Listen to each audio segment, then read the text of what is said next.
1 week back మేము IMAX థియేటర్కి screen 6లో Hanuman 3D రీ-రిలీజ్ ఈవెంట్కి సంబంధించిన ఒక 8 మినిట్స్ క్లిప్ని అయితే వాళ్ళు ప్లే చేశారు. ఆ టైంలో అప్పుడు చూసిన విజువల్స్ మాకైతే చాలా బాగా అనిపించాయి. సో అందుకే సేమ్ థియేటర్లో మేము మళ్ళీ ఈ మూవీని 3Dలో చూడడానికి టికెట్స్ అయితే బుక్ చేసుకున్నాము.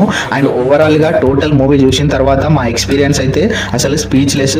చాలా మూమెంట్స్లో గూస్ బంప్స్ అయితే వచ్చాయి. ఈ మూవీలో గ్రేటెస్ట్ సీన్ అయితే ఇది. ఈ సీన్ని 3Dలో చూసినప్పుడు చాలా చాలా మంచిగా అనిపించింది. అండ్ థియేటర్లో ప్రతి ఒక్కరూ జై శ్రీరామ్ అని అరిచారు.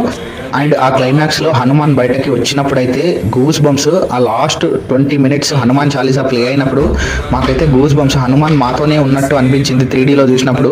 ఈ మూవీని చూసేటప్పుడు ఎప్పుడు ఇది సెకండ్ టైం చూసినట్టయితే అనిపించలేదు. ప్రతి ఫ్రేమ్ 3Dకి తగినట్టుగా చాలా బ్యూటిఫుల్గా అనిపించింది. అండ్ చాలా మూమెంట్స్లో గూస్ బంప్స్ అయితే వచ్చాయి. సో నేనైతే ఖచ్చితంగా ఈ మూవీని 3Dలో చూడాలని రికమెండ్ చేస్తున్నాను. Please do watch in your nearest theatre Hanuman 3D.